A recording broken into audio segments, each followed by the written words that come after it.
কাছে নিয়ে এলেন? ওনারে চিনস না তুই? উনি অনেক বড় তান্ত্রিক, এই দেশে ওনার লক্ষ লক্ষ মুরিদ। উনি নতুন একটা বই লিখছে, বইয়ের নাম শয়তান ধরার গর্জন। যেই বই পইরা নতুন কইরা লাখ লাখ মানুষ তান্ত্রিক হইতাছে। কিন্তু লালু ভাই, আশেপাশে তো কোনো তান্ত্রিক বা মুরিদ দেখতেছি না। আরে ওগুলা তো সব ফেসবুক আর টিকটকে। বাবা, সঞ্জনা নামের এক আত্মারে আমার ধরতে হইব বাবা। আপনি আমার সফল হওয়ার একটা উপায় দেন। যদি সফল হতে চাও তাহলে আমার লেখা এই বইটি নাও, শয়তান ধরার গর্জন। এই বইটি নেওয়ার সাথে সাথেই তোমার জীবনে থাকবে না কোনো অর্জন।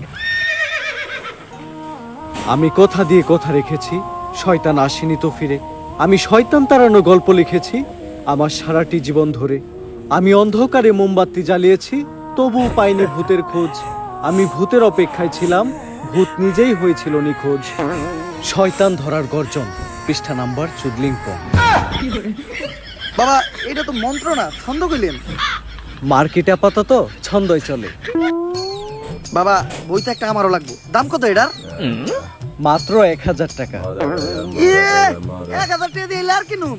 1000 টাকা হাতে নিয়ে ভূতের ডাক দিলে ভূত নিজেই চাল চলে আয় পড়বো। 1000 টাকা দিয়ে বইয়ের দাম, এই বইয়ের বিশেষত্ব কি? এই বইটা আমি আমার নিজ হাতে লিখেছি। দেহি আতেলে এত খারাপ? দেহি বইয়ের প্রথম পৃষ্ঠায় কি লেখা? মানুষকে ভোদাই বানানোর 100টি উপায়। 1000 টাকা দিয়ে 120টার এই বইটি নেন আর ঠাস কইরা ভোদাই হয়ে যান। এখন সফল হইতে গেলে তো এই বইটা লাগবেই, তো এই বইটা আমি নিয়ে গেলাম। বইয়ের টাকাটা? ওইটা আমি হোয়াটসঅ্যাপে পাঠাই দিব।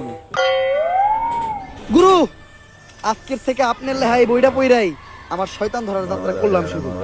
শয়তান ধরার গর্জন, পৃষ্ঠা নাম্বার চুদলিংপং।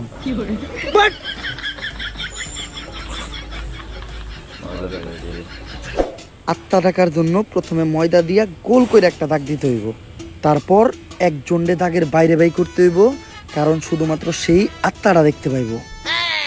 তুই দাগের বাইরে দিয়ে দাঁড়া, আত্মাটা খালি তুই দেখতে পাবি, দেখা মাত্রই আমার সিগন্যাল দিবি।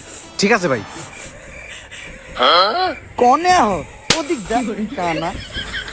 তারপর মোম জ্বালা আর পড়তে হইব, আত্মা ডাকার এই মোমবাতি জ্বালাতে পেরেছে কয়জন?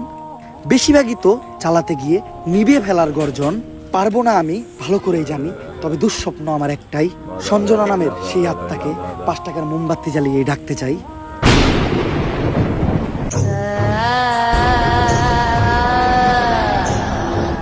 ওই দেখ তো কোন আত্মাটা আইছে নাকি?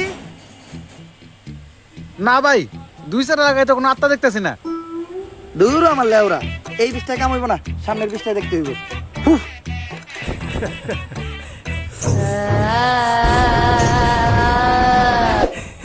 অশুভ আত্মা ডাকতে গেলে একটা লাশ লাগবে, তাও আবার মাথা ছেঁচা। এখন মাথা ছেঁচা লাশ কই পাই? লাশ তো মর্গে পাওয়া যাইবো, কিন্তু একটা লাশের তো অনেক দাম, মিনিমাম 70-80 হাজার টাকা। 70-80 হাজার টাকা তো জিন্দা মানুষেরই দাম নাই, বাদ দে।